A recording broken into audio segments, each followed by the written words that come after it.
ಬಳಗಾನೂರಿನ ಪಟ್ಟಣ ಪಂಚಾಯಿತಿಯ ಸಭಾಭವನದಲ್ಲಿ ನಿಜಸುಖಿ ಶಿವಶರಣ ಹಡಪದಪ್ಪಣ್ಣರವರ 891ನೇ ಜಯಂತಿಯನ್ನು ಅರ್ಥಪೂರ್ಣವಾಗಿ ಆಚರಿಸಲಾಯಿತು.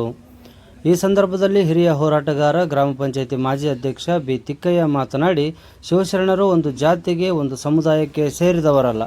ಅವರು ಇಡೀ ಮಾನವ ಕುಲದ ಉದ್ಧಾರಕ್ಕಾಗಿ ತತ್ವ ಸಿದ್ಧಾಂತಗಳನ್ನು, ವಚನಗಳನ್ನು ಬರೆದು ಮಾರ್ಗದರ್ಶನ ಮಾಡಿದ್ದಾರೆ. ಹೀಗಾಗಿ ಅವರ ಚಿಂತನೆಗಳು ಸರ್ವ ಸಮುದಾಯಕ್ಕೆ ಸಂಬಂಧಿಸಿದವುಗಳಾಗಿವೆ ಎಂದು ಹೇಳಿದರು. ನಂತರ ಮಾತನಾಡಿದ ಉಪನ್ಯಾಸಕ ಸುರೇಶ್ ಬಳಗಾನೂರು, ಹಡಪದಪ್ಪಣ್ಣ ಬಸವಣ್ಣನವರ ಮೂರನೇ ಕಣ್ಣು. ಅವರ ಆಪ್ತ ಕಾರ್ಯದರ್ಶಿಯಾಗಿ ಬಸವಣ್ಣನವರ ನೆರಳಿನಂತೆ ಸದಾಕಾಲ ಅವರ ಜೊತೆಗೆ ಇರುತ್ತಿದ್ದರು. ಜೀವನದ ನಿಜವಾದ ಸುಖದ ಬಗ್ಗೆ ಅವರ ವಚನಗಳ ಮೂಲಕ ಸಮಾಜಕ್ಕೆ ತಿಳಿಸಿದ್ದಾರೆ. ಅವರ ಜೀವನ, ಅವರ ವಚನಗಳೇ ನಮಗೆ ಮಾರ್ಗದರ್ಶಿ ಸೂತ್ರಗಳಾಗಿವೆ ಎಂದರು. ಕೊನೆಗೆ ಪಟ್ಟಣ ಪಂಚಾಯಿತಿಯ ಹಿರಿಯ ಅಧಿಕಾರಿ ದುರ್ಗಪ್ಪ ಹಗೆದಾಳ್ ಬಸವಣ್ಣನವರ ಆಪ್ತ ಕಾರ್ಯದರ್ಶಿಯಾಗಿ ಅಪ್ಪಣ್ಣನವರು ಮಾಡಿದ ಕಾರ್ಯ ಸಮಸಮಾಜ ನಿರ್ಮಾಣ ಮಾಡುವ ಬಸವಣ್ಣನವರ ಕನಸಿಗೆ ಇಂಬಾಗಿ ನಿಂತವು. ಅವರ ಆಣತಿಯಂತೆ ನಾವು ಮುಂದಡಿ ಇಟ್ಟರೆ ಬದುಕು ಸಾರ್ಥಕದ ಕಡೆ ಸಾಗುತ್ತದೆ ಎಂದು ಮಾರ್ಮಿಕವಾಗಿ ನುಡಿದರು. ಈ ಸಂದರ್ಭದಲ್ಲಿ ಪಟ್ಟಣ ಪಂಚಾಯಿತಿಯ ಸದಸ್ಯರುಗಳಾದ ಹನುಮೇಶ್ ಹೂಗಾರ್, ಮಲ್ರೆಡ್ಡಿ ಗೌಡ, ಹುಸೇನಪ್ಪ, ಹಡಪದ ಸಮಾಜದ ಮುಖಂಡರಾದ ವೀರಭದ್ರಿ, ಗಣೇಶ್, ಮೌನೇಶ್, ಮಂಜುನಾಥ್, ಚನ್ನಬಸವ, ರಮೇಶ್ ಹಣಗಿ, ಬಸವರಾಜ್, ಗುರು, ನರಸಪ್ಪ, ಅನಿಲ್ ಇದ್ದರು. ಊರಿನ ವಿವಿಧ ಸಮುದಾಯಗಳ ಮುಖಂಡರುಗಳಾದ ಸಂಜಯ್ ಸೇಠ್, ಮರಿಸ್ವಾಮಿ ಹೊಸಳ್ಳಿ, ಇಸ್ಮಾಯಿಲ್ ಸಾಬ್ ಚೌಧರಿ, ಸಿದ್ದಯ್ಯ ಸ್ವಾಮಿ ಗಣಾಚಾರಿ, ಹೋರಾಟಗಾರ ಬಿ. ಮೌನೇಶ್, ಹನುಮೇಶ್ ಕಮ್ಮಾರ್, ಸಂತೋಷ್ ಅಂಬ್ಲಿ, ವೀರೇಸ್ವಾಮಿ ಗುಣಾರಿ ಸೇರಿದಂತೆ ಪಟ್ಟಣ ಪಂಚಾಯಿತಿಯ ಸಿಬ್ಬಂದಿಗಳು ಇದ್ದರು.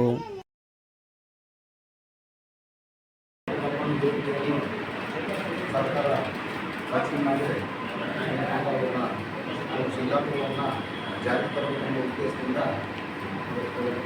ಸರ್ಕಾರ ಆದೇಶ ಮಾಡಿರೋದ್ರಿಂದ, ಯಾಕಂದರೆ ಹಿಂದಿನ ಶತಮಾನದಲ್ಲಿ ಏನಂತಂದ್ರೆ ಅವರು ಅಪ್ಪಣ್ಣವರು ಭಾಳ ಏನಂತಂದರೆ ಬಸವಣ್ಣವರು ಕೂಡ ಒಡನಾಡಿಯಾಗಿ ಬಸವಣ್ಣವ್ರ ಅನುಭವದಲ್ಲಿ ಅನೇಕ ಶರಣರ ಜೊತೆಗೆ ಅವರು ಶರಣರಾಗಿ ಅವರು ತಮ್ಮ ಕಾಯಕವನ್ನು ಮಾಡಿದಂಥದ್ದು.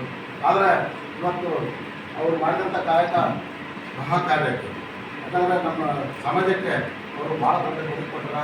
ಇವತ್ತು ಜೊತೆಗೆ ಅವರಿಗೆ ನಾನು ಹಡಪದ ಅಂತ ಅನ್ನಂಗಿಲ್ಲ, ಯಾಕಂದ್ರೆ ಅವ್ರು ದೊಡ್ಡ ಶರಣರು, ಒಬ್ಬರಿಗೆ ಮೀಸಲಾಗಿಲ್ಲ.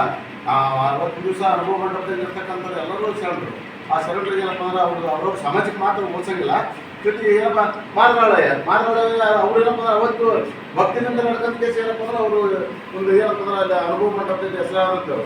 ಅವ್ರು ಏನಪ್ಪ ಅಂದ್ರೆ ಅವ್ರವ್ರ ಸಮಾಜಕ್ಕೆ, ಆಮೇಲೆ ಮನೆಯವರ ನರಸಯ್ಯ, ಅಕ್ಕಪಕ್ಕಯ್ಯ, ನಮ್ಮ ನರಸಯ್ಯ, ಇವರೆಲ್ಲರೂ ಏನಪ್ಪ ಅಂದ್ರೆ ಅಕ್ಕಮಾದೇವಿ ಅವರೆಲ್ಲರೂ ದೊಡ್ಡ ಶರಣರು. ಅವ್ರನ್ನೇನಪ್ಪ ಅಂದ್ರೆ ಒಂದು ಸಮಾಜಕ್ಕೆ ಏನಪ್ಪ ಅಂದ್ರೆ ಸೀಮಿತ ಮಾಡೋದಲ್ಲ, ಇಡೀ ಎಲ್ಲ ಸಮಾಜದವ್ರು ಏನಪ್ಪ ಅಂದ್ರೆ ಅವರು ತತ್ವಸಿದ್ಧ ವಿಚಾರಧಾರೆಗಳು ಅಷ್ಟೊಂದು ಆಳವಾಗಿದ್ದು, ಅಷ್ಟೊಂದು ಬೇರೂರಿದ್ದು, ಸಮಾಜದಲ್ಲಿರ್ತಕ್ಕಂತಹ ಅಂಕುಡೊಂಕುಗಳನ್ನು, ಮೇರೆ ಕೋರೆಗಳನ್ನು ಸರಿಪಡಿಸ್ತಕ್ಕಂತಹ ಕೆಲಸ ಮಾಡಬೇಕು ಅಂತಂದೇಳಿ ಅವರು ತಮ್ಮ ವಚನಗಳ ಮುಖಾಂತರ ಶ್ರಮಪಟ್ಟು, ಹಡಪದಪ್ಪಣ್ಣನವರು, ಬಸವಣ್ಣನವರು, ಇನ್ನಿತರ ಆದ್ಯ ವಚನಕಾರರು ಈ ಥರದ ಒಂದು ಸಮಾಜವನ್ನು ಇಷ್ಟಪಟ್ಟಿದ್ರೇನೋ, ಕನಸು ಕಂಡಿದ್ರೇನೋ ಅಂತಂದ್ರೆ ನಮ್ಗೆ ಅನಿಸ್ತದೆ. ಯಾಕಪ್ಪ ಅಂತಂದೇಳಿ ಅಂತಂದ್ರೆ ಈ ನಮ್ಮ ಪಟ್ಟಣ ಪಂಚಾಯಿತಿಯಲ್ಲಿ ಹಿರಿಯ ಹೋರಾಟಗಾರರ, ದಲಿತ ಮುಖಂಡರದರ, ಭಜಂತ್ರಿ ಸಮಾಜದ ಮುಖಂಡರದರ, ಹೂಗಾರ ಸಮಾಜದ ಮುಖಂಡರದರ, ಇಸ್ಲಾಂ ಧರ್ಮದ ಮುಖಂಡರದರ, ಮಡಿವಾಳರು, ಮತ್ತು ಇನ್ನಿತರ ಬೇರೆ ಬೇರೆ ಸಮಾಜದ, ಜಂಗಮ ಸಮಾಜದ ಎಲ್ಲ ಜನರು ಕೂಡ ಇಲ್ಲಿ ಆಗಮಿಸಿ ನೆರೆದಿದ್ದೆ. ಇಂತಹ ಒಂದು ಸಾಮೂಹಿಕ ನಾಯಕತ್ವದ ನಾನು ನೀನನ್ನದೇ ಎಲ್ಲರೂ ಒಟ್ಟಾಗಿ ಬದುಕುವಂತಹ ಸಮಾಜದ ನಿರ್ಮಾಣಕ್ಕಾಗಿ ಅವರು ಇಂದಿನ ದಿನಗಳಲ್ಲಿ ಪರಿಶ್ರಮ ಪಟ್ಟಿದ್ದು. ಪಟ್ಟಣ ಪಂಚಾಯತಿಯಿಂದ ಅದು ನೆರೆದಿದ್ದು ನೋಡಿ ಭಾಳ ಖುಷಿ ಅನ್ನಿಸ್ತದೆ. ನಾನು ಬರೋ ಸಂದರ್ಭದಲ್ಲಿ ಯಾಕೆ ಸರ್ ನಿಮ್ಮ ಮನೆಯಿಂದ ಜಯಂತಿ ಇದ್ದಾದ್ರೆ ಇನ್ನೂ ಹೋಗಿಲ್ಲ ಅಂತಂದು ಹೇಳ್ತಾರೆ. ನಮ್ಮ ಜಯ ಬಸವಣ್ಣ ಅವ್ರದ್ದು, ಹಡಪದಪ್ಪಣ್ಣ ನಮ್ಮದು, ಕನಕದಾಸ ಅವ್ರದ್ದು, ವಾಲ್ಮೀಕಿ ಇವ್ರದ್ದು, ಅಂಬೇಡ್ಕರ್ ಅವ್ರದ್ದು ಅಂತಂದು ಅನ್ನಕತ್ತೀವಲ್ಲ, ಅವರು ಬೇರೆ ಬೇರೆ ಅವ್ರು ಮಾಡಿರ್ತಕ್ಕಂಥ ಕೆಲಸಗಳೇನು?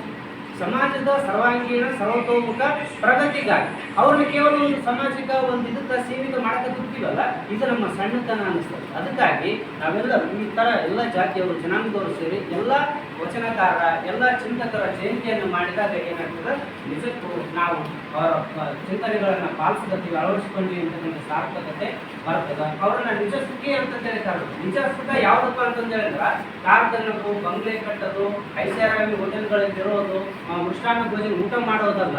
ನಮ್ಮನ್ನು ನಾವು ಅರ್ಥ ಮಾಡಿಕೊಳ್ಳುವ, ನೊಂದು ಬೆಂದು ಬಸವಳಿದವರ ಜೊತೆಗೆ ಜೀವವಾಗಿ ಇರುವ, ಕಷ್ಟದಲ್ಲಿದ್ದವರಿಗೆ ಕೈ ಹಿಡಿದು ಎತ್ತುವ, ನಾನು ಬೇರೆಯಲ್ಲ ನೀನು ಬೇರೆಯಲ್ಲ ಎಲ್ಲರೂ ಒಂದೇ ಎನ್ನುವಂತಹ ಮನೋಭಾವವನ್ನು ಅರ್ಥ ಮಾಡಿಕೊಂಡು ಕಷ್ಟವನ್ನು ಸುಖವನ್ನು ಎರಡನ್ನೂ ಸಮಾನವಾಗಿ ಸ್ವೀಕರಿಸುವ ವಿಶಾಲ ಮನೋಭಾವವನ್ನು ಯಾರು ಹೊಂದಿರುತ್ತಾರೋ ಅವನನ್ನೇ ನಾವೇನಂತ ಕರಿತೀವಿ, ನಿಜ ಸುಖಿ ಅಂತಂದೇಳಿ ಕರಿತೀವಿ. ಯಾವುದು ಹೌದೋ ಅದು ಅಲ್ಲ, ಯಾವುದು ಅಲ್ಲ ಅದೇ ಹೌದು.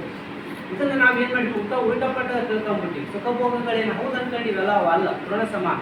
ಯಾವುದು ಕಷ್ಟಕರವಾದಂಥ ಜೀವನ, ಸತ್ಯ, ನ್ಯಾಯ ನೀತಿ ನಡೆಯುವುದು ಬಹಳ ತ್ರಾಸ ಅಂತಂತೀವಲ್ಲ ಅದೇ ಹೌದು. ಆ ನಿಟ್ಟಿನಲ್ಲಿ ನಡೆಯುವುದಕ್ಕೆ ತಮ್ಮ ವಚನದ ಮುಖಾಂತರ ಏನು ಮಾಡಿದ್ರು, ಮುಂದೆ ದಾರಿಯನ್ನು ತೋರಿಸಿದ್ರು, ನಿದರ್ಶನ ಮಾಡಿದ್ರು. ಹೀಗಾಗಿ ನಾವೆಲ್ಲರೂ ಅವರು ತೋರಿದ ದಾರಿಯಲ್ಲಿ ನಡೆಯೋಣ. ಸತಿಪತಿಗಳೊಂದಾದ ಹುಡುಕಿ ಸೌಪುಟ್ಟು ಶಿವಂಗೆ ಅಂತನ್ನುವಂತೆ ಇರುವರು ಜೊತೆಗೂಡಿ ಸಮಾಜಕ್ಕೆ ಒಂದು ಒಳ್ಳೆಯ ಮಾರ್ಗದರ್ಶನವನ್ನು ಮಾಡಿದ್ದಾರೆ. ಇದೇ ರೀತಿಯಾದಂಥ ಒಗ್ಗಟ್ಟು, ಇದೇ ರೀತಿಯಾಗಿರ್ತಕ್ಕಂಥ ಪ್ರೀತಿ, ಎಲ್ಲ ಸಮಾಜದ ಒಂದೂರಾಗಿ ಒಂದುಗೂಡಿ ಬದುಕಬೇಕು ಎನ್ನುವಂಥ ಮನೋಭಾವ ನಮ್ಮಲ್ಲಿ ಬರಲಿ ಅಂತಕ್ಕಂಥ ಮಾತನ್ನು ಹೇಳ್ತಾ ಈ ಸಂದರ್ಭದಲ್ಲಿ ಒಂದೆರಡು ಪದನುಡಿಗಳನ್ನ ಆಡುವಂಥ ಅವಕಾಶ ಮಾಡಿಕೊಟ್ಟಿರ್ತಕ್ಕಂಥ ಎಲ್ಲರಿಗೂ ಅನಿಸುತ್ತಾ ನಾನು ಮಾತುಗಳನ್ನು ತಿಳಿಸ್ತೇನೆ. ಧನ್ಯವಾದ.